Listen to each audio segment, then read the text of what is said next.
Good evening, ladies and gentlemen, and welcome to this edition of the AVIS-Vaani curations. My name is Avis, and there on the screen is Vaani.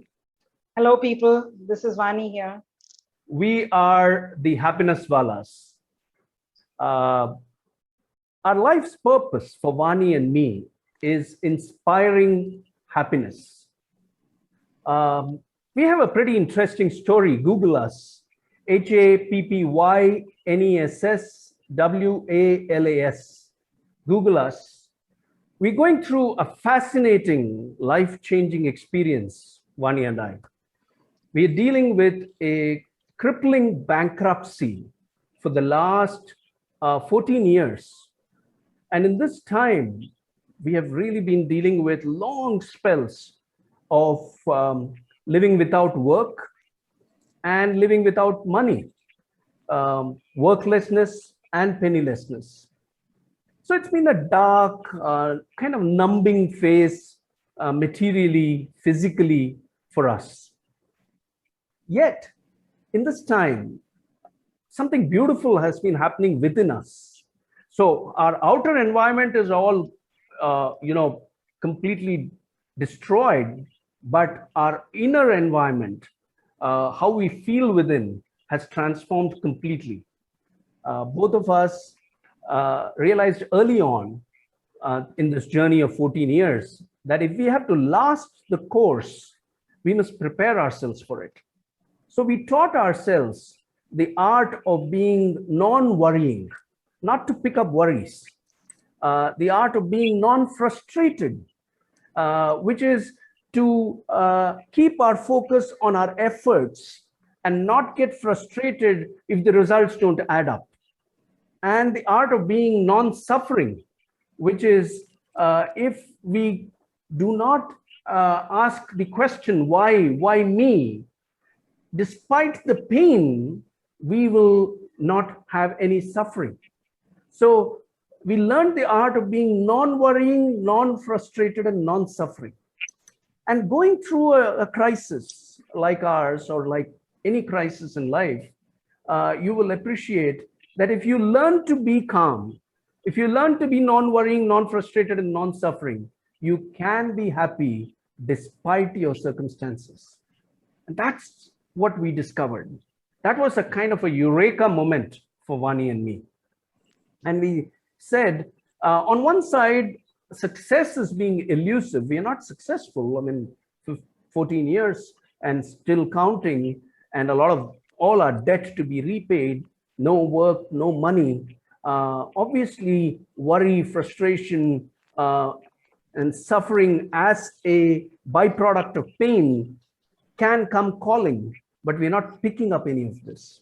And so that discovery of learning to be happy despite our circumstances led us to ask ourselves, how can we be useful? How can we be useful even though we're not successful? So in 2014, I wrote my book, Fall Like a Rose Petal.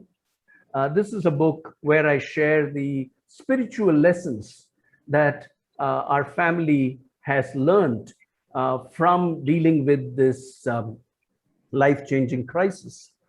The Tamil translation of this book, Udirum Roja Idar Pola, was released in 2019. Both the books are available on Amazon, Fall Like a Rose Petal and Udirum Roja Idar Pola. And we found that the book and sharing our story with a larger audience completely changed our life. We connected with people who gave us a lot of compassion, a lot of understanding, a lot of kindness came our way. And we connected with people whose lives we were able to touch by sharing our own story. So it has been a beautiful journey for us from then on. We retooled our business, and we today run a boutique firm, Vaani and I, where we distill lessons on life, happiness, and leadership that helps managers to high performance. It inspires them to high performance. And for the 7th year now, we've been hosting live, non-commercial, reflective conversations on the idea of happiness. One of those conversation series is called the Happiness Conversations. And that series explores the journeys of people who have every reason to be unhappy. They're dealing with a life-changing crisis themselves, but they are not unhappy. They have every reason to be unhappy, but they are choosing to be happy despite their circumstances. So that's one series that we anchor. The other one that we curate and host is the series called Bliss Catchers, the one that you are joining us today for. And this series explores the journeys of people who have gone on to do what they love doing the most in life. They are people who have chosen not to postpone their happiness. They are people that have said to themselves that it is one life we live, so let's go do what we love doing. Bliss Catchers is inspired by American author and mythologist Joseph Campbell's philosophy of follow your bliss. Campbell famously said, follow your bliss and doors will open. Doors will open where the world will see only walls, but you will see those doors, and only you'll be able to see those doors. So Campbell says, don't fear, follow your bliss. And Vaani and I have seen this come true for us both all our life, and particularly in the last 14 years. So Bliss Catchers is therefore a celebration of that philosophy, and in a sense, it is a celebration of life itself. Today, to introduce the edition of Bliss Catchers that I'm hosting, let me lean on the 14th century Persian poet Hafiz. Hafiz said that the beauty of the rose is very dear. Enjoy its petals when they are here. As soon as they come, they're gone. Here, the poet is referring to life, and the metaphor here is the rose and the rose petal.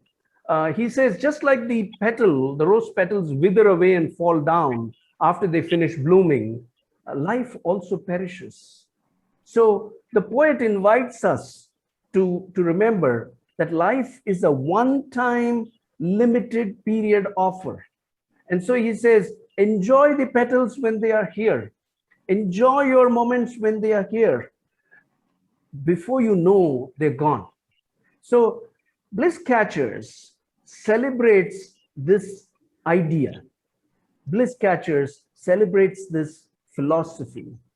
In the last 7 seasons, this is our 7th season, we have had 58 editions of Bliss Catchers and featured 115 guests. And all of them have repeatedly, again and again, told us through their journeys, we have understood that the reason why they live is for their bliss. And on that note, let me introduce to you a film that was made by another bliss catcher and a conservation educator, Ramnath Chandrasekhar. This film was made in 2019. It's called The Reason Why You Live.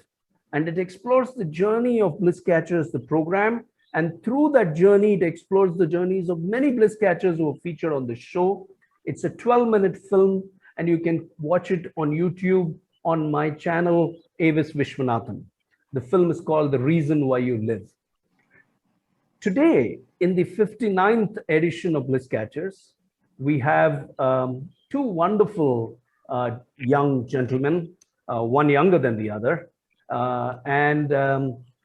They are Harshwardhansinh Zala, joining us from Ahmedabad. He is an inventor and a tech entrepreneur. And we have wildlife and documentary filmmaker Sripad Sridhar joining us from Chennai. Harsh is guest number 116, and Sripad is guest number 117 on our show. And there's another something very, very special about today's show, which is that Harsh is our youngest bliss catcher ever. He's just 18. So if Sripad looks young to you, then Harsh should look younger. Sripad is just a wee bit older than Harsh is, but Harsh is our youngest bliss catcher ever. Our youngest bliss catcher thus far was a young gentleman called Jnaneshwar, who is a conservation enthusiast and a snake lover. He featured in our 5th season in April 2019 on the show, and he was 21 at that time. So Harsh brings a new record, 18, and the youngest bliss catcher. I don't know, maybe as I grow older, we'll find younger bliss catchers than Harsh. But thank you, both of you, for joining us. Before I get on to giving their detailed introductions, let me run the audience through some basic tech announcements here, just so that you enjoy the program as much as we do. So we have audience, a discerning audience as always, joining us from different parts of the country. We have people from Chennai, we have people from Ahmedabad, from Jamnagar, from Godhra, from Vellore, from New Delhi. So it's a mixed bag, people coming from different regions. And thank you for joining us. Thank you for making the time. All through today's conversation, we have started on time, so we will finish sharp at 8:30. All through today's conversation, we will keep the audience on mute. We will not be responding to raised hands or reactions, but please leave your reactions, comments, and thoughts in the chat box, and we'll pick it up at the end of the conversation. Please do note that we'd like you to keep your videos off so we can squeeze extra bandwidth for this recording that I'm doing. In case you're experiencing any audio or video difficulties, please leave the meeting and come right back, and we'll, it should settle down. It should be a Zoom issue and will settle down. This format does not support an audience Q&A at the end, so there will be no audience Q&A, but we'll end sharp at 8:30. In case of a power or an internet outage at our end, Vaani or I will quickly come back on the call. So please bear with us in that time. We are on different devices, different internet providers. So one of us should be able to bounce back into the call should that happen. We have a 24-hour backup so in this building, so we should not have a problem with resuming the call very quickly. Those were the tech announcements, and thank you again for joining us. Let me now go straight into the conversation by introducing our two guests. Harsh, how did we meet Harsh? We met Harsh last year at the Coimbatore Kumaraguru College of Technology event, where we were invited to host a conversation with him and a few other young people. And what struck Vaani and me about Harsh immediately was his sense of purpose and his sense of conviction. Extremely rare to find that in a young teenager. And we carried those good feelings about having been in conversation with Harsh back with us to Chennai. And I remember telling Vaani on the flight back that, Mom, we should have Harsh on Bliss Catchers. And so he is there with us today. He's a young man who asks more questions than he can answer. So he started by asking a very innocuous question: why don't ceiling fans have remote devices to operate them? And that led him to a sensational, game-changing invention, the Eagle A7, which is a drone for detecting landmines. And when he found that there were not too many people willing to buy his idea, he did something even more dramatic. So being a tech inventor at such a young age is one thing, but he went on to be a tech entrepreneur. And he set up his company, Aerobotics 7, and he's been leading it for the last several years. He dropped out of class 10. And he says his purpose in life is to build a safer world. How many times will you hear a teenager talk about purpose? So ladies and gentlemen, brace yourselves for a fabulous journey coming up of Harshwardhansinh Zala. My other guest today is Sripad. Sripad and we were introduced by Ramnath Chandrasekhar, the same gentleman who made the movie, The Reason Why You Live, who's also been on our Bliss Catchers show. So Ram told me and Vaani one day at a cafe in Adyar in Chennai last year again, he said, Avis and Vaani, I want you to meet Sripad. It was a very brief meeting. And I have this habit of looking up people on the internet.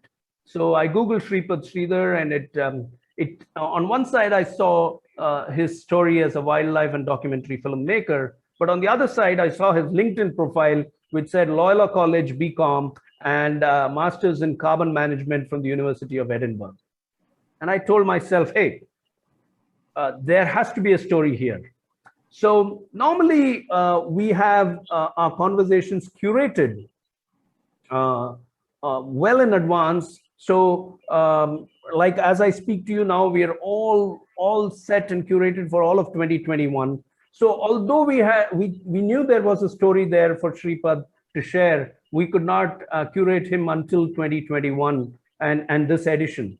So closer to September, October last year, we got on a Zoom call with Sripad, and we discovered that a life-changing incident had happened for him that directed him back towards his bliss. All along, he was interested in nature, in wildlife, and in filmmaking, but he had begun to drift away when an accident happened where he escaped without a scratch and ended up asking a very profound question to himself: what am I doing with my life?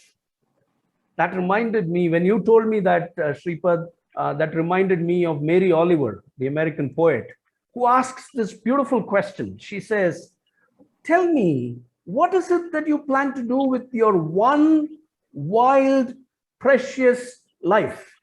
I underline, one wild, precious life. And I think there, Sripad took an important leadership call. And he said, I'm living one life. Let me go do what I love doing. And that has led to a body of work over the last 8 to 10 years of making films on wildlife, documentaries, and most importantly, living a life that he's thoroughly enjoying. Another fascinating journey there of, it's not an easy journey. So we're going to talk a lot about that as we go along. Ladies and gentlemen, when I said that our life's purpose is inspiring happiness for Vaani and me, it's not just in holding a conversation with somebody, but it is also about gleaning lessons on life and happiness from their journeys. And that's really what I will be doing today as I speak to Harsh and Sripad. And from your point of view, you can take away what is relevant to you. Their stories may be different from your own story, but the lessons will be pretty similar. And so you will find this extremely valuable. On that note, we're all set for starting the conversation. Thank you once again, Harsh and Sripad, for joining us. Harsh, let's start with you. Let me start by asking a question that I've kind of asked you this before, but I'd like to hear it again from you, and I'm sure you will have the opportunity to explore it a little better this time for me. You see, being curious is one thing, Harsh. To ask why should ceiling fans not have a remote device is one thing, but to actually go work on that curiosity is rare, and you've done that. So my question really is, what led you to kind of engage with the world of technology and engage with the world of robotics? And how did you sustain that interest and engagement? Yeah, it was like the journey was when I was like in was in a marriage of some of my relatives, and it was like very hot summer in the afternoon, and I just came back home, and the fan was not started, and I was very tired, and I was like thinking about like why could we don't turn it on just like a TV. The TV was like in front of me, and I was thinking like, can we control this fan with the TV remote control, so I don't have to go that far and I have to switch it on. And that was something which led me do this. It was September 2013 when I was like 10 years of age. But like from the beginning, I was very curious and wanted to do something. And I pitched this idea in front of my parents, and I told them that I want to make something like this, and they were really shocked about it.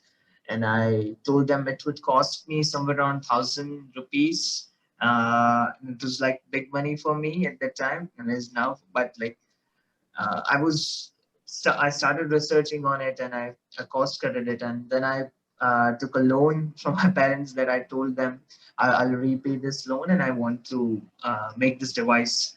And by Diwali that year, I completed this and presented in front of my parents, and they were really shocked that how could this happen.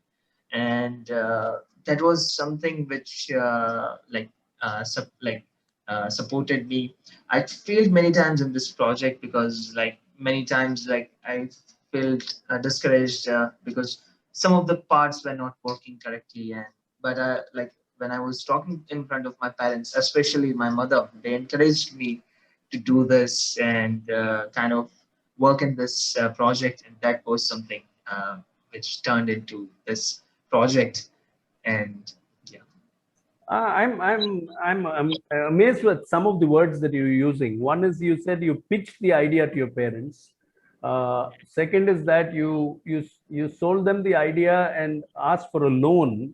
And the third is you call it a project. You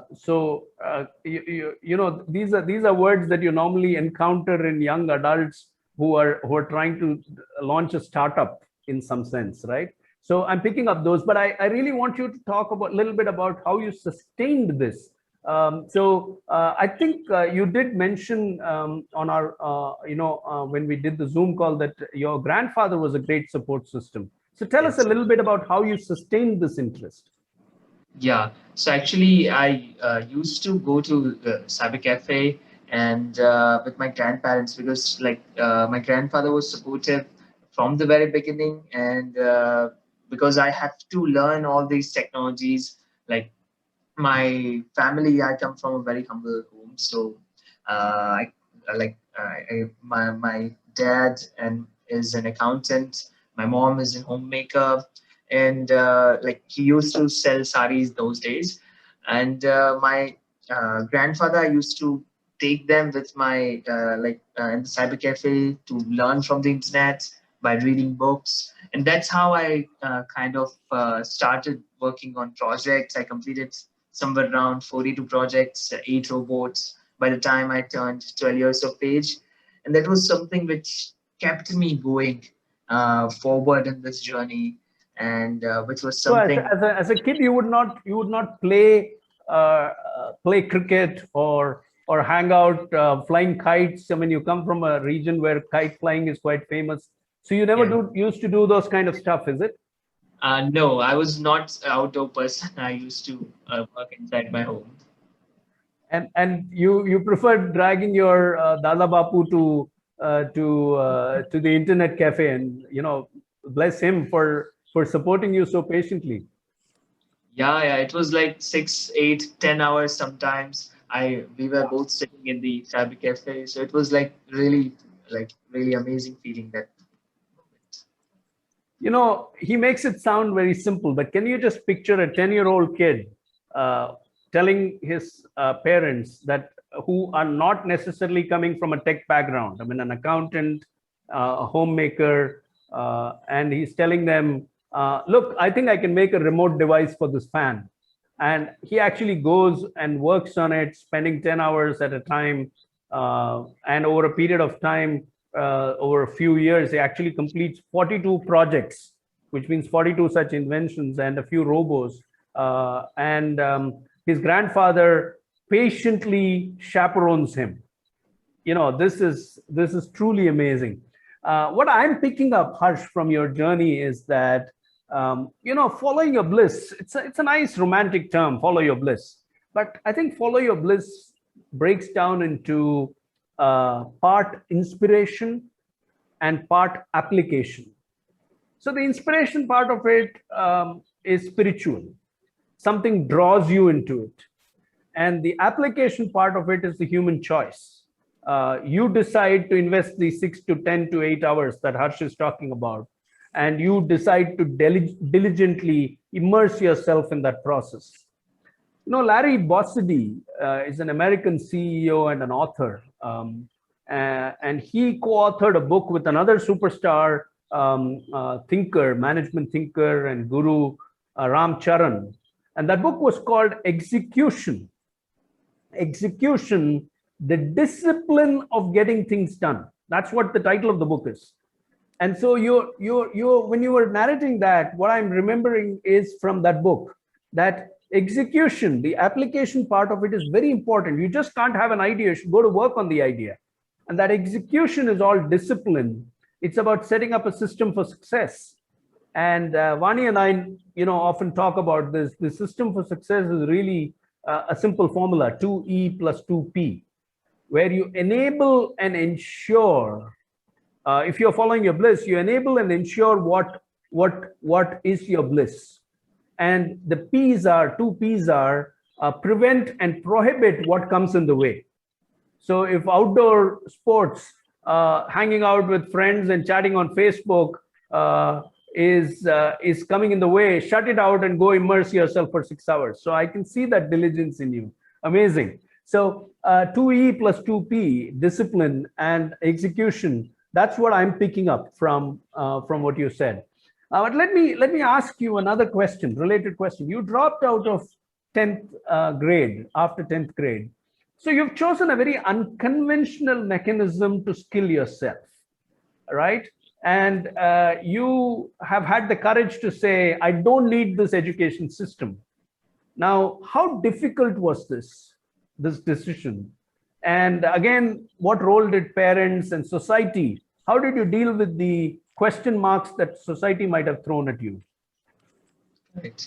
Yeah. So, since the beginning, when I started studying, when I think I want to take good marks, when I used to study it more and I get good grades, but I don't think it's that's my personal opinion, that it really fits what the world actually needs and what we should do as a person in the field. So whoever I seen around me, like the people, the engineers whom I was training in engineering, I'll talk about it later, but that was something which led me to pause a little after the 10th, because the decision was made not only because of the unfitness of with the education system, the current one, but also the current project that I'm working on, which is Eagle A7, and that was something where I have to pause and just work full time on it. So I started convincing my parents. They were okay, really okay with whatever decision I might make, even before I was making projects and doing things and shocking them. But it was something which they have already decided when I was born, that whatever I wish to do, they will let me do that. Wow. And that was I'm really blessed by that kind of motivation and support from them. And the society is, it was kind of hard. It was I faced multiple bullying and discouragement that you are not doing this and that. But yes, I kept going, and whatever obstacles may come. But yes, I have plans to do PhD in aerospace engineering and in entrepreneurship innovation from MIT, Stanford. And I'm doing dialogues with their professors, and I was featured in the Water School of Business in University of Pennsylvania for their case studies. So yes, these are my plans to do in the future. Very interesting. One second, I think I'm having an audio jack problem here. So I'm going to try to fit it back in, Harsh. I heard your entire answer, but am I audible? Can you guys hear me? Absolutely. Okay, so I think we are back on track. So Harsh, what I'm actually amazed about is that your parents supported you, and that you rightly called it a blessing.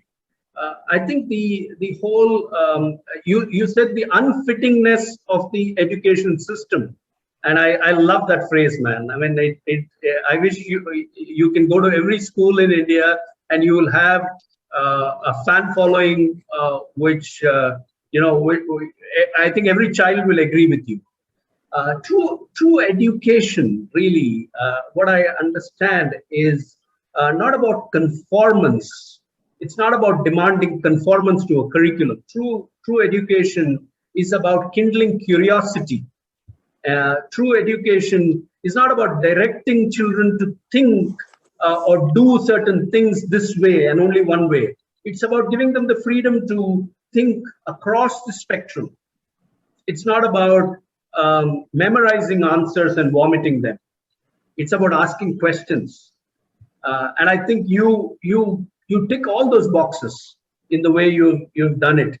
And to be able to actually negotiate with MIT and Stanford and talk to them about a PhD for yourself, I think you should do it, and I really hope you can do it. So the big thing about education is really what happens outside a school, what happens in real life. And in real life, there is no curriculum. There are only experiments, and you learn from failure. So I think what you are teaching us is to ask children not just what do they want to do when they grow up, but to ask them what is it that will make you happy, and invite them to go do it. So thank you. Lovely hearing your point of view there on education, but a very courageous decision. And that important point is to pause and ask yourself. You said you paused after 10th standard and asked, what is it that I want? What is it that will make me happy? And you've gone in that direction. Amazing. I'll pause your story here, and I'll go to Sripad and start his journey of exploring his journey. So Sripad, simple question. Growing up in Chennai, what were your earliest inspirations that seeded in you this deep love for wildlife, for making films? Yeah, I think the formative years for me were really, just spending time. I was luckily born into a house that had a garden, which is very difficult to find nowadays. So lots of trees, lots of insects, lots of frogs and centipedes and millipedes. So I remember, extended summers, spending time in the garden and not really heading out, but just spending time, catching frogs and things like that. And also I was lucky to grow up with a dog in the house. So, and the animals are also basically family members.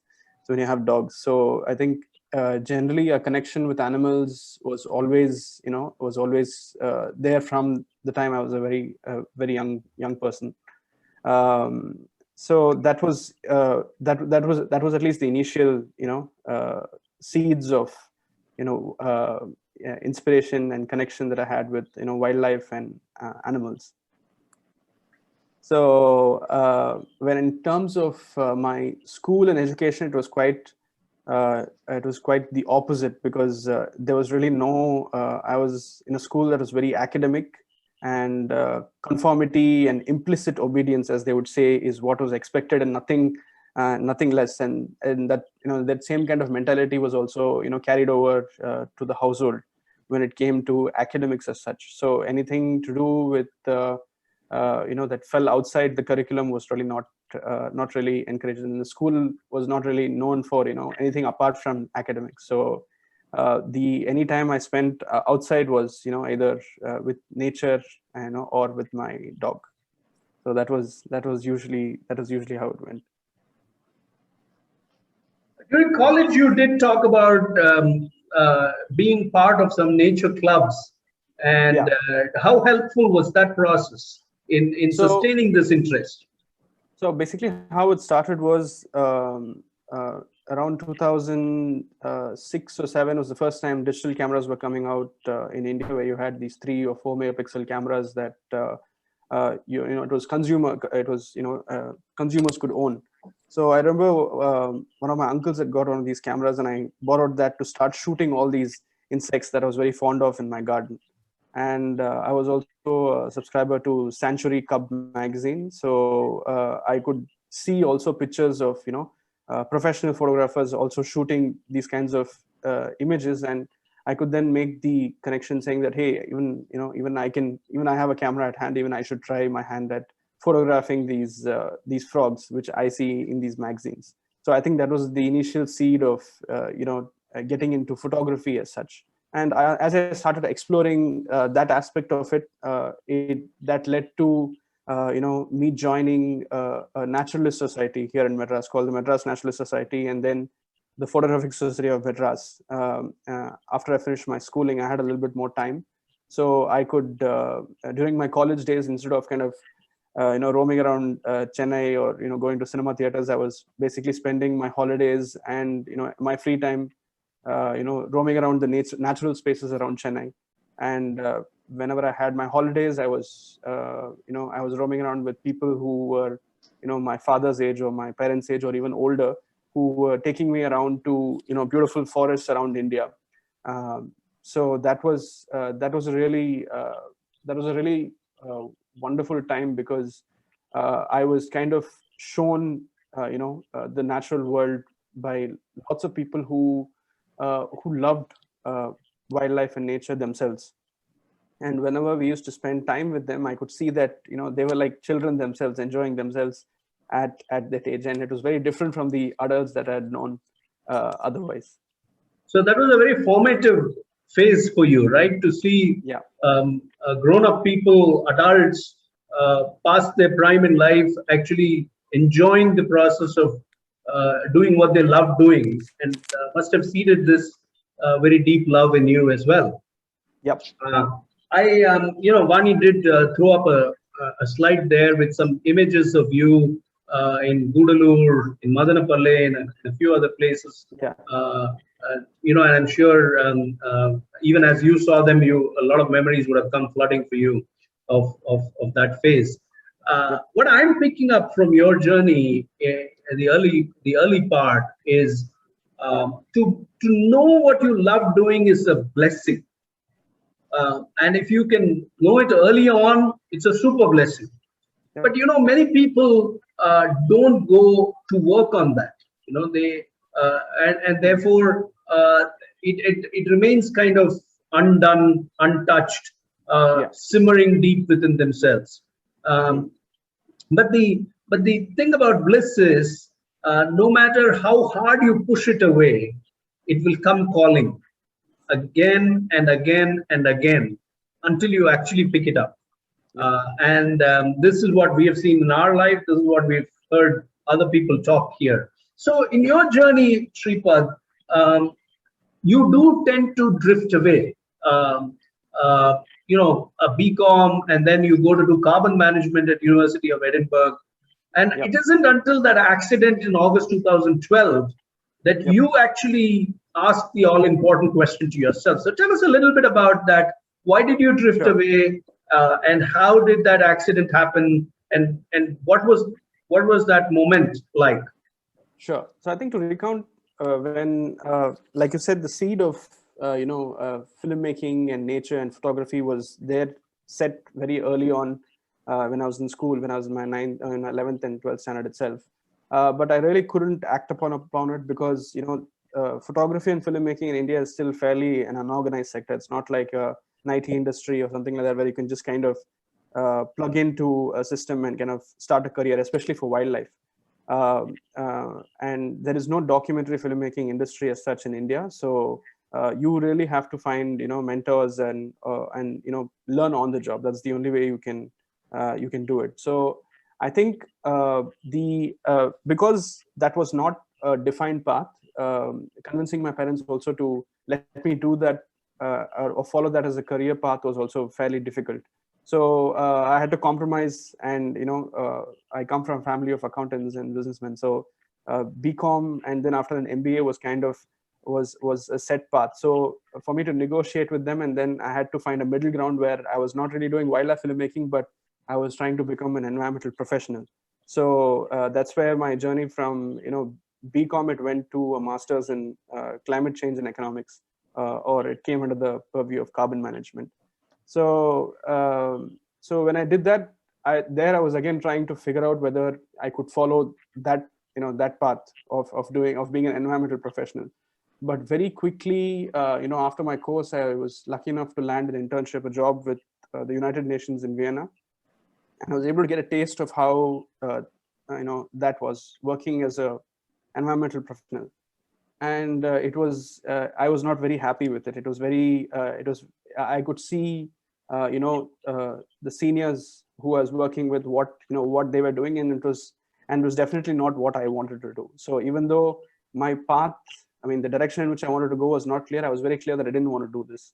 And still, like I said, the simmering aspect of of getting back to following the original trajectory of wildlife and filmmaking was still that was still on the horizon. So so once I decided to come back to India, that's when the pivotal moment happened. Now I was still going for a job interview, even though I'd come back to India to see whether I can find a job here, and then try to figure out if I can get into filmmaking. And it was I think the job interview was in Erode, and I was traveling from a friend's place in Pallipalayam to Erode. So I took a state bus, and when I was going there, I was supposed to sit at the window seat. I didn't sit there. Somebody else had sat there, and on the way, the bus met with an accident, and the person whose place who took my place died on the spot. And and it was in a split second, that person's life was no more. And by the time we could react to what was happening to the accident, another bus had come along, and we all just boarded the other bus and left. So at that point of time, it kind of and finally the job interview also was a complete bummer. There was nothing really to it, and it could have easily been a phone call.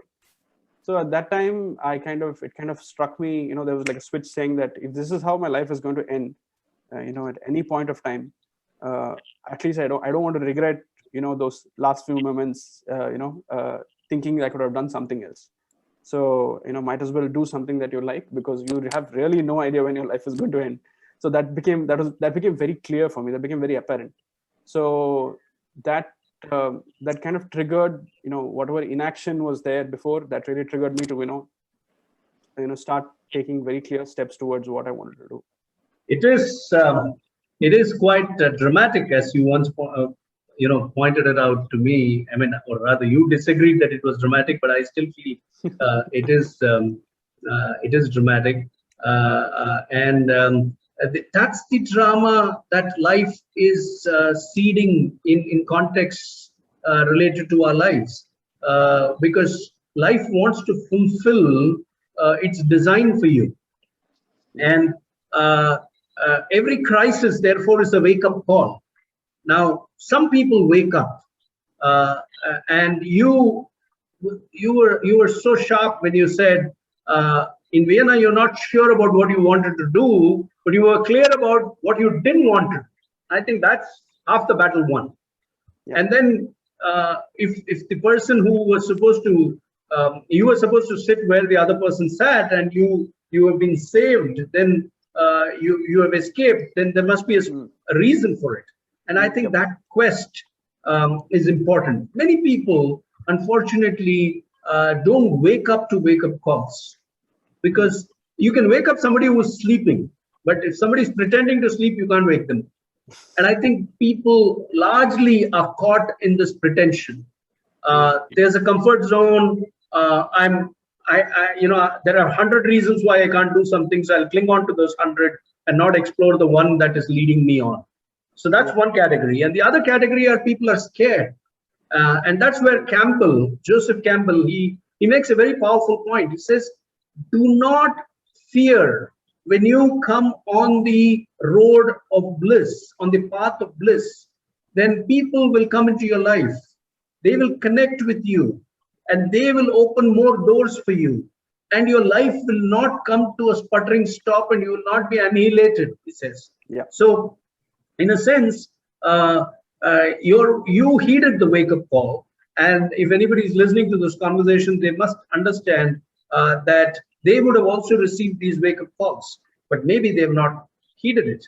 So there's a learning there. But thank you for sharing that. I'm going to park your journey there and go on to Harsh, and then come back to you in a bit, because I want to really ask you a very powerful question. What happens after that? Okay.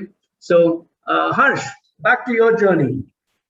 And let me ask you a question that I always ask people about why they do what they do. So if you look at your game-changing invention, the Eagle A7, the drone that detects landmines, it's driven by a sense of purpose, and it has been built to build a safer world. So I'm going to ask you a question, answer it your way. Did your purpose find you, or did you find your purpose?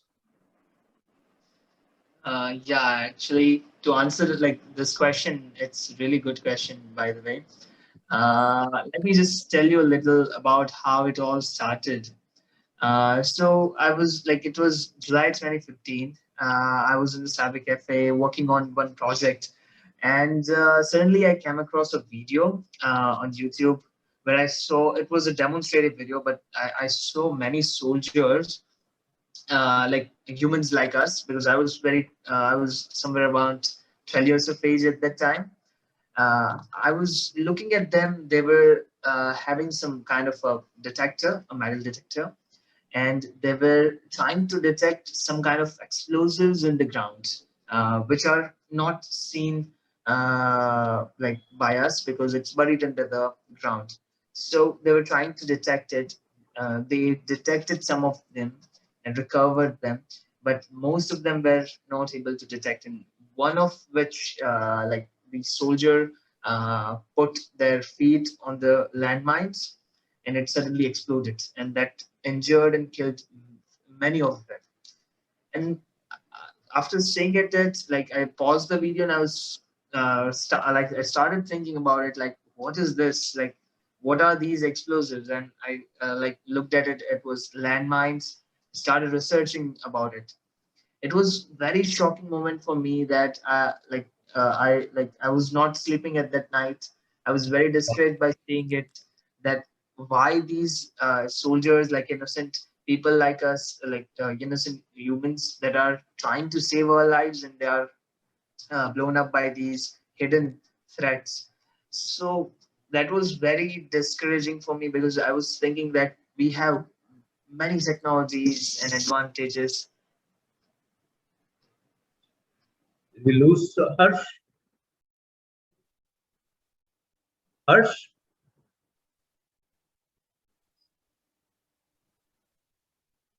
Oh, I think we'll have to.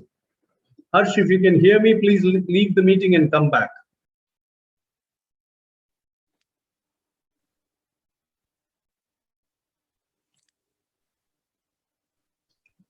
Okay, we'll park Harsh's journey there. We'll go on to Sripad. We'll keep waiting for Harsh to rejoin us. Vaani will let him in. But Sripad, let me continue with your journey. So, how did you actually employ your this awakening? You know, you had this awakening moment, that pivotal moment. The accident happens, and you say, "What am I doing with my life?" So, how did you employ it to follow your bliss?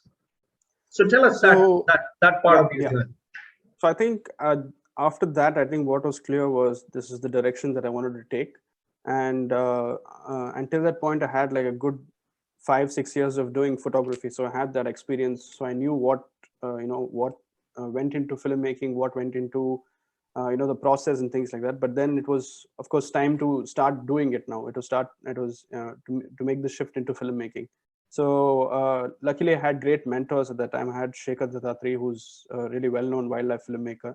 So I was trying to make make films with stills cameras at that time. It was a time during 2007, 2010 when stills cameras actually started shooting really good quality video. So the entry point into filmmaking, which is usually very expensive, owning a camera, owning a tripod and things like that, the costs greatly reduced because of that, thanks to camera technology, as well as laptops and also internet coming along. So you could do lots of online courses, you could do lots of information was available. So do you want to continue with Harsh's thing, or should I finish? No, you finish this answer. I'll go to Harsh. Harsh, hold on. I had to move to keep the conversation going, so I'll come back to you. Okay? Yeah. Go ahead. So I'll just keep it brief. So what happened was I was trying my hand at doing my own films, and since the Broken Bridge was a place that I was very familiar with, the animals were very familiar to me. I started exploring the Broken Bridge for a couple of months, trying to make a film about the Broken Bridge as such, and I was able to collect a lot of footage and material. But obviously, it was lacking. I could look at my work and find out that okay, there was a certain amount of skill that was required that I needed to pick up in order to get to do it professionally.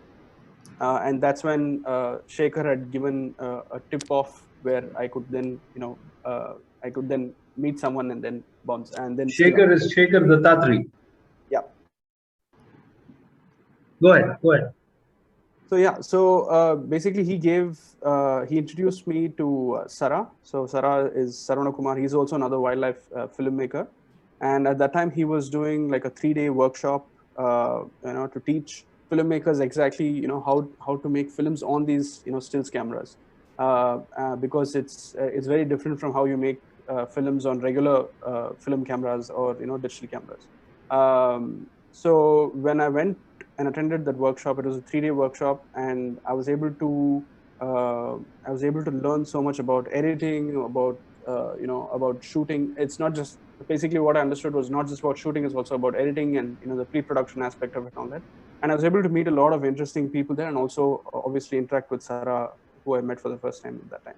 And immediately there was a very good rapport, and I knew that that environment was the place where I needed to be, if I really wanted to go in the direction I wanted to go to. So I remember very clearly I told Sara at the end of the 3rd day, after everyone has left, I just told him that I'll just come back tomorrow. You don't have to really teach me anything. I'll just sit and observe what you're doing. I'll just keep coming back. Wow. So the Broken Bridge in Chennai, by the way, ladies and gentlemen, those of you who are not in Chennai, it's really a broken bridge on the East Coast, in the Bay of Bengal. And, it's where a river meets the sea. Yeah, it's the place where the Adyar River meets the sea, and it's right. It forms estuary over there. It's an estuary, and so it's a great place for reflection. It's a great place for romance. So it's been a famous haunt in Chennai, and for Sripad, it's been a place of reflection. Now, what I'm understanding is that had he not had that unsettling feeling in Vienna, he would not have come to the job interview in Erode. He would not have been on that bus, and if he had not been on that bus, then he would not be in Broken Bridge. And if he was not reflecting on Broken Bridge, he would not be at Saravana Sara's workshop. And so every dot connects back beautifully in life. That's what I'm picking up. And every detour, every twist in the tail is taking you to where you must eventually arrive. Now, we all think that destiny and free will are often at conflict. And this is a question that everyone has. Is there destiny? Is there free will? And I'd like to simplify the point of view here and say that they're not in conflict. They're actually very collaborative. They're very confluent in their approach. So the bus accident was a cosmic design, was destiny, if you would like to call it. But the free will was to ask yourself the question, what am I doing with my life? That's free will. The destiny part of it is that the senior, the venerable conservation champion and filmmaker Shekhar Dattatri introduces Sripad Sridhar to Saravana Kumar Sara, and he attends the workshop. So that is cosmic design. That's destiny. And by the way, that's also doors opening, because that's what Campbell said. If you are on your path to bliss, doors will open. So that's part of the larger design. But the free will part of it is Sripad going back to Sarah and saying, I'm going to keep coming back. I'm going to be there tomorrow. So that is free will. So I think there's a great, beautiful blend between what life has in store for you and what you can make out of that opportunity. I see both of them standing very powerfully shining bright there. Let me move on, go to Harsh and come back to you in a bit, Sripad, to continue my question with you. So Harsh, you were midway through that question when you said you were shocked that so many soldiers were losing their lives daily across the world because in their attempts to detect landmines, right? That's where you were when you broke off. Please continue. Yeah, sorry for the interruption. Actually, well, like when I saw this image of soldiers being killed and injured, that was something which kept me sleepless that night and which led me to work to solve this problem, to take this challenge. When I was researching about it, I saw that there are millions of dollars being spent on this issue, but it is still not being done. Like there are no such technology that is available which will kind of like will not have any human intervention into the field. They don't have to go to the field and detect those deadly explosives and go into the deadliest areas of landmines. And by looking at it, like it's a 60 years old problem, like many people are dying.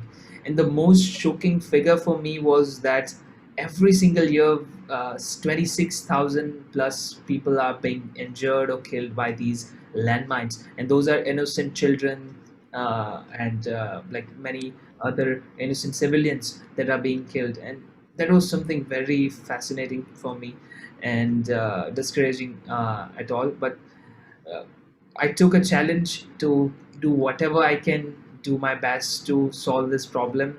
And that was the time when I like took this problem very seriously, and I I started, like, I wrote down the problem statement that these are the people are being killed by the landmines. I have to solve it anyways. So I started working on a robot-based prototype to detect the landmine.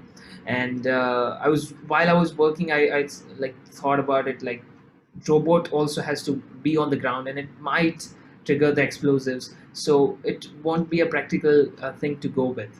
But as I was working in the drones before, I developed the Eagle A7, which I called because Eagle has very sharp eyes. So that was the leap from the robot to drone. And that was the journey was to start with the drone. I completed my first prototype in September in 2015, and I failed multiple times while making this drone. And but I somehow managed to develop the first one and showcased it in the January 2016 in front of a larger audience. And that was something which led me to be invited in Maker Fair in Bay Area and Silicon Valley. That was the first time I was flying on an airplane, and my Wow. So that was the first flight of my life, which was directly international, and that was a very amazing moment for me and my family, because no one has ever traveled outside India. And then I showcased this drone, the third and the fourth prototype of Eagle A7, and I kept making it, kept developing, did multiple iterations in this drone, improving the technology. The main challenge was that metal landmines we can detect, but the plastic ones we cannot detect, and that was the major challenge to do it, and that was the challenge which I took. Your purpose is very well defined. You haven't answered my earlier question. To create to build a safer world. So it's very unusual to find such clarity with purpose. So did it find you, or did you find it? I go back to my previous question. Yeah, so I think my purpose found me is like something which, as you said, doors will open. I was finding a purpose. I always wanted to do something for humanity through these technologies. Technologies were something where I feel really fun doing with. So that was something where I wanted to use these technology for a bigger and higher purpose, and my inspirations are like Dr. APJ Abdul Kalam and Steve Jobs. So I took inspirations from them and how their lives actually impacted the world, and that was something which triggered me to look at this problem, and whatever obstacles may come, I have to work on this journey. Very unusual for someone your age to be talking purpose, to be talking about Abdul Kalam's work, to be talking about, and Steve Jobs is okay, sexy, cool, Silicon Valley, but to engage with Dr. Kalam's work and his vision, I think at such a young age is amazing. I have one more question. Let me complete the question, and then I'll take the learnings from your answer. It's also equally unusual for you to be an entrepreneur, and that to a teenager. And in the few times that we have engaged with you, Vaani and I, we have not found you chasing fame, money, rewards, or valuation. You've never brought up these 4 points in any of our conversations. So I'm assuming that, and I'm believing that you're driven by a sense of purpose, which is to build a safer world. But why entrepreneurship? Why did you take that route? Because it has its own challenges. You could have just sold the patent, made millions of dollars yourself, but you're planning to grow it yourself. Why did that happen? Yeah, so actually, when I was working on this project, I proposed this idea in front of multiple companies and multiple people whom I was like knowing through these science fairs and different industrial connects, because I was going to multiple fairs and getting contacts of everyone, and I reached out to multiple CEOs and CTOs of these companies, and I told them that I want to build this. Like, these were the smaller companies, but they had the power to help me. I told them that this is this big of a problem. I proposed them that if we can change it, it would be a revolution and whatnot. But they didn't took me that seriously, and that was something where they told me that you are still a kid. First go and do your PhD and then come back. Like, you can't do it, this is impossible. If they cannot do it, they means the senior people who are already involved in these kind of things, if they cannot do it, how you can do it? So that was the moment when I felt really discouraged, dismotivated. Like, I was like, if these are the senior people who have the power, who can do these kind of things, who can definitely support me, but they aren't doing it. So the only thing which I have to do at that time was to believe in myself, that if I got this problem to solve, if I have already took this challenge to finish it, then I myself has to do it. As I was working in this technology by myself all alone, then I have to grow this technology and serve it to the entire world. That was the moment when I started my own venture called Aerobotics 7, and I was the only employee and a CEO, which we call Chief Everything Officer at that time. Chief Everything Officer. Okay. Yeah, that is what my friends were like calling me, and Because you were the only employee. yeah. Okay. Okay.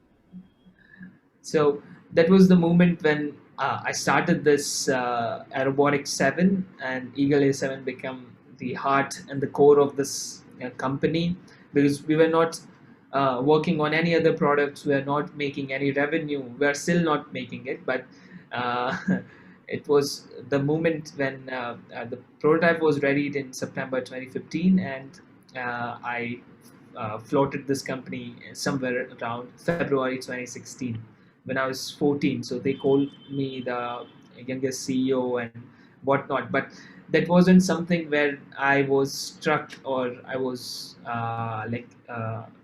was like magneted to, so attracted to. That is what the right word is. But rather, I was focusing on my vision. I want to solve this. I want to anyhow work on this and solve this bigger problem. And that was when I not built 2, 3, 4, or 7 prototype till now. And like we did, we showed them to the Indian Prime Minister Sri Narendra Modi and the Israeli Prime Minister Mr. Benjamin Netanyahu. They were both very impressed by this technology, and the Israeli Prime Minister even mentioned that their teams are working on this, and like I don't want to say the exact words, but yes, it is something very interesting. And by looking at it, they spoke on 2 of their speeches, one in Ahmedabad and one in Mumbai. They were that impressed about this technology. They mentioned about this technology with like that enough passion to work in this humanity. And that was something which was really motivating. And we are working with the CRPF, the Central Reserve Police Force of India, and the Indian Army since 2017. With And this and you have a final prototype out there. yes. I can feel that passion. I can feel that passion, and I think it's a very courageous decision you've taken. Not so you took courageous decision, one, to drop out after school, two, to say that if nobody can set up a company for me, I will set up a company myself. Nobody can, support this. I can lead this myself. That's the conviction of purpose. See, what purpose really does is it gives life a meaning. If you think of it, we've all been created without our asking for it. So there must be a reason, right? And there is a reason for our creation. And what is that reason? That reason is fundamentally to serve, to be happy, to serve. That was the original idea of creation, that there will be a human form, and the human form will have a sixth sense. And a large part of that sixth sense will be used to serve. But you know what human beings did? They went and invented money. So once the economic theory was floated, then everyone has become a slave of that economic theory and greed. And somewhere along the line, this whole idea of serving has been lost. But what purpose really does is, if you step outside of the economic bubble, you can feel that sense of purpose. Your purpose comes calling. It'll find you. And that is what has happened to you. Interestingly, Harsh, you've not even stepped into the economic bubble, and that is why your sense of purpose and conviction is so strong. And I hope you wire your company in such a way that it does make profits, but you employ that profit back into serving society. It will give your life greater meaning. That's the role of purpose. Purpose brings meaning into life. Otherwise, we are all just zombies walking on this planet. Each one of a different body weight and body mass, making money but not serving. And I think that's the big story there. And the passion really stands out, man. It's amazing what you're doing. I'm going to come back and ask you at least one question before we wind up, but I'm going to go to Sripad for two very sharp, quick questions. I'm keeping a watch on time, so please play ball with me. Sripad, how have you dealt with peer pressure? 8 years you've been, eight plus years you've been doing filmmaking. Have you ever thought of what would happen if you had stayed on in Vienna, if you had had an international, a global assignment, a global job in that sense? Have you ever thought of quitting the space? Obviously, the answer is no, and there's no, there's not, one day I regret, doing what I do. And in fact, it's at least when I started doing it, and especially when like 20-30 years ago when Shekhar and Sara were doing it, wildlife filmmaking and filmmaking generally was kind of looked down upon, or it's considered a profession not really sane people do. So it's but now after everyone has a camera, everybody can shoot, everybody has a computer, they can edit, and there's platforms. People start realizing that, hey, actually filmmaking is pretty cool, and people are dying to make filmmaking or wildlife filmmaking a full-time kind of a profession, and they're looking for hacks and ways they can do it. Of course, it's a lot of hard work if you want to do it full-time and professionally, but it's wildlife filmmaking has become cool now. So if you're a wildlife filmmaker, you're especially someone who does it full time, it's considered like, oh, you're following your passion. But that was not the case when we were starting out. It was at least when I was starting out, and when Shekhar and all that doing, it was a fairly tough decision for all of us, I think, to commit to it and follow it up. So the simple answer is no. You've never thought of quitting that space. No. I can relate to it, because one of the things about Bliss is it's got an addictive quality to it. It grows on you, and once you taste it, you don't want to give it up, or nor will it leave you. So it's a very mutually symbiotic kind of relationship. But how does it insulate you? Does it insulate you at all from everyday upheavals, worries, frustrations? Bills have to be paid, people have to be met. You live in a society where there is an economic engine thriving at all times. So does your bliss, Sripad, give you unadulterated happiness? I think it does, because filmmaking, at least the opportunities I've had with working in Evanescence with Sara, and the kind of projects we were able to take up, and the journeys that the films themselves lead you to, different locations, the different experiences these films take you on. It's like it's like unbelievable, some of the things that we get to see, and some of the places that we get to go, which otherwise you will never get to. You'll not even dream about going to some of these places that we've gone to and we've filmed in, and the kind of people we've met. So and also in the process of that, you build so many unique relationships with people all over the place. We've shot all over India and abroad as well. So you form filmmaking is such a it's sort of an immersive, and your mind and body has to really get into it completely when you're filming.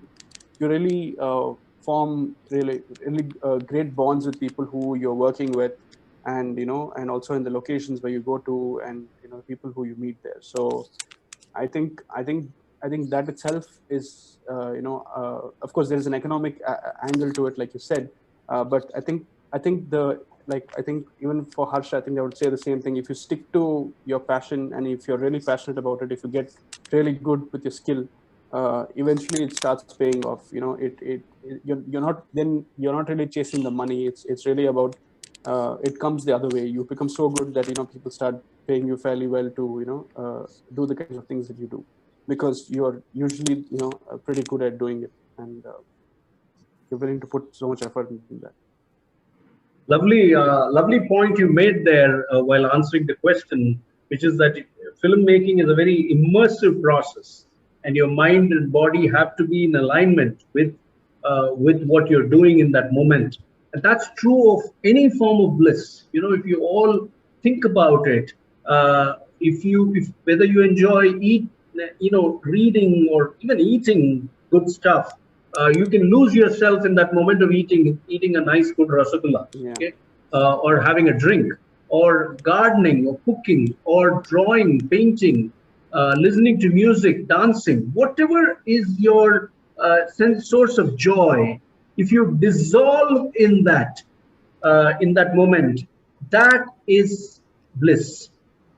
And that dissolution can happen only when you are in communion with the energy that created you. Now, people give this energy a form and call this energy the creator, God, and all of that. But I'm just saying, just life. You've been created, you've been given a life, you've been given this human form.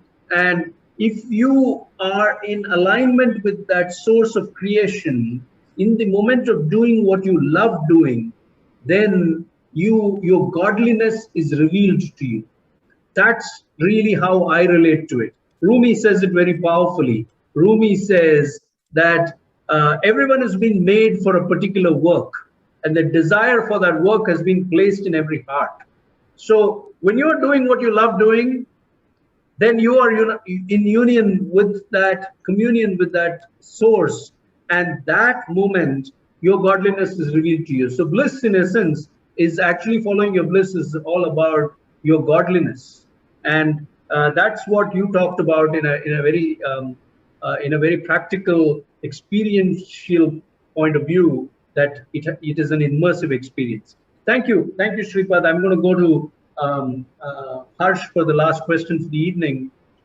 And Harsh, I want to ask you, you're just 18 and going on 19, and you are looking at life from where you are today. Where do you think life is taking you? And you're a chief everything officer / promoter of Aerobotics 7. You're an inventor. You're talking to prime ministers. You're doing interesting stuff which other people cannot even fathom. Where do you think life is taking you? And are you enjoying this process? Yes, a lot actually. Like I started working on this with this purpose, and I did this only because I was very passionate about it, and I was determined to do and work to achieve this goal of making the world a safe place, which I put it everywhere in my company and to every teammates. So that was the purpose which we want to reach through this which I was passionate from the beginning. I'm not saying that everything was very smooth. It was very hard. It was very tough to go on this journey. Many people discouraged me. I was bullied in school many times. People were jealous, and I'm not talking about the students and my friends. They were jealous. Yes, of course they were jealous, but the senior people, the bureaucrats and whatnot in the industry, many senior people were really jealous, and they could go into whatever end they mean to dissolve this or kind of make it out of the market. And that was something where I felt very discouraged and was depressed by this moment when everything was there. I failed in many iterations of the drone, but what kept me going was the purpose. I was looking at this problem of landmines. I was looking at the problem that children can't go to school to educate themselves. People can't roam freely. They can't make communities. And still, after suffering from all of these, uh, every single year there are 26,000 people are being killed or injured by these explosives. That was something going on my mind on and on. There are 100 million plus landmines. All these facts and figures and very very shocking photos of children's smaller kids 6 7 years old who doesn't have legs, and they were injured by these landmines. That was something was very shocked moment. Like I got goosebumps right now even whenever I see these pictures. So that was something like, I feel that whatever problems that I'm facing right now is nothing in front of them.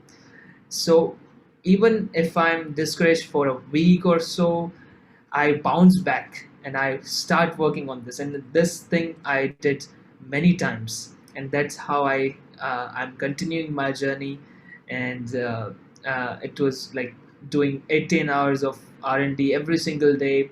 That was something I felt passionate about, and that's how I'm doing it. And I love doing all of these. And whenever I felt like problems in financial, because I was coming from humble home, so I used this knowledge of technology.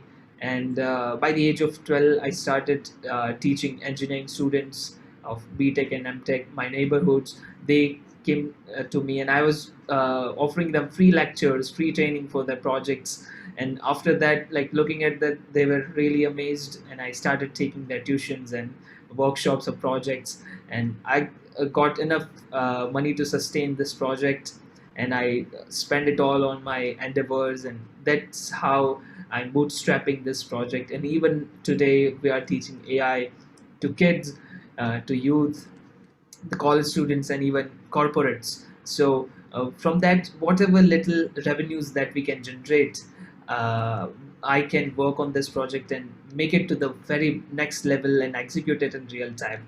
I was having this I was having this opportunity to work on the projects, the capital friendly products that we call, which can make a lot of money day and night. And I was having that knowledge to do so and having that capacity to work on it. But I never diverted my focus into money making machines and other stuffs that would benefit me on a materialistic side, but rather on my vision, how I can achieve this vision and achieve the purpose to do one thing at a time, one step at a time, to achieve more bigger vision with the same purpose I have for my life. And that's Beautiful, what, beautiful, yes, beautiful. You know, the conviction of that purpose, the integrity of purpose, is shining through in what you're saying. And thank you for being who you are. I do hope you remain uncorrupted and you know, kind of pure as you are, naive, innocent, pure, dedicated, purposeful all your life. thank, But the you know, the romantic sense of what you're saying. Uh, can somebody really be insulated from the real world and its demands? There is a romantic quality what you said, and its pulls and pressures, its temptations, and you so far resisted all of that despite the ups and downs. So that romantic flavor comes across. The best way to do that is to quote Rumi, who said, true happiness is to live like the birds. And he said, I want to sing like the birds sing, not bothered about who is listening or what they think. So you seem to be dedicated to your purpose, no matter what is happening around you, and you're like the birds. So I think you are blessed with true happiness, and I hope your bliss shows the way. So beautiful conversation there. We're coming to the end, and I'm going to kind of piece together what I picked up from both these journeys. Harsh's journey is really about kind of challenging status quo, asking questions, and finding purpose, or as he says, purpose finding him, and trying to build a world that is safer. Sripad's journey is knowing very early on what will make him happy and choosing to go on and do it. Of course, egged on by a life-changing incident. That's his journey. And both the journeys for me, you know, as I was listening to both of you talk about your journeys, to me, they both epitomize personal leadership. One of my favorite management thinkers is Noel Tichy. And Noel Tichy describes leadership as the ability to see reality. He says leadership is the ability to see reality and mobilize the appropriate response. So you see something and you mobilize the appropriate response. So what is the most evident reality about our lives? The most evident reality about our lives is what Sripad was talking about after the bus accident in his reflections. This life is going to perish. What am I doing with it? So the most evident reality is that we are all going to die. So what is the most appropriate response? If you're going to die and that is inevitable, then what is leadership all about? What is the most appropriate response to life? Be happy. And how can you be happy? By doing what you love doing and by working with a sense of purpose, the one that Harsh talked about. You know, our education system, the entire world, the economic structures around the world, they all condition us to be clever. But Rumi again said, and I'm remembering Rumi now again, Rumi says, sell your cleverness and buy bewilderment, by amazement, by surprise, because that's what life is offering to you. So Harsh has sold cleverness and bought bewilderment by believing in human potential, by harnessing the power of technology to save lives. And Sripad cannot stop being amazed by the majesty and magic and beauty of wildlife and nature. So both of them have led their lives in a responsible, powerful way that qualifies them to be Bliss Catchers. So thank you so much for being on Bliss Catchers and for sharing your journeys with both of us, with all of us here. Vaani and I are very, very grateful to both of you. We are going to leave you with a virtual souvenir here, Sripad and Harsh. We're going to give you buttons that say that I'm a Bliss Catcher. Please wear these buttons proudly on social media, on your WhatsApp, just as a WhatsApp display picture on Facebook, or as an Instagram story, or on LinkedIn. Help us spread the message of happiness. Help us tell the world that it is possible to be following your bliss, and it is possible to be happy following your bliss. So I'll be sending these buttons over to both of you after this conversation is over. So that's a little souvenir from us. Ladies and gentlemen, it has been a fascinating conversation with both of them. I wish we had more time and less technical glitches, but thank you for bearing with us as we completed the conversation today. Our next event is on the 24th of April. It's the last Saturday of April, and we are featuring happiness conversations on that weekend.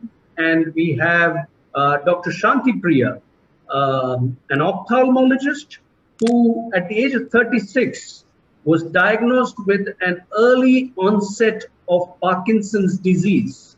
She was shocked and numbed by the diagnosis.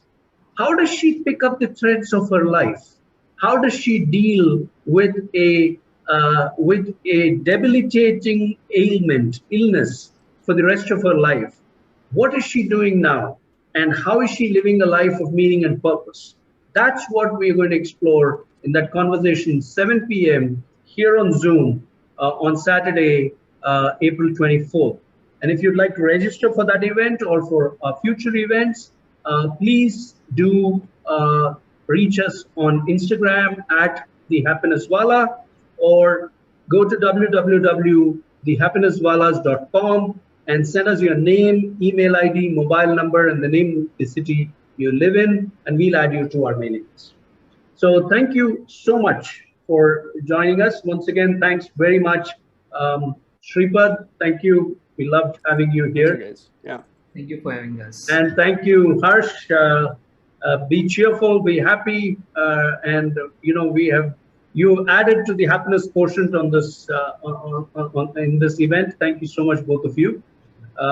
Ladies and gentlemen, it's 8:30 p.m. and I must let you all go. Thank you for joining us from wherever you are. Be happy and have a great, great, great night and a great weekend. Thank you so much. Thank you.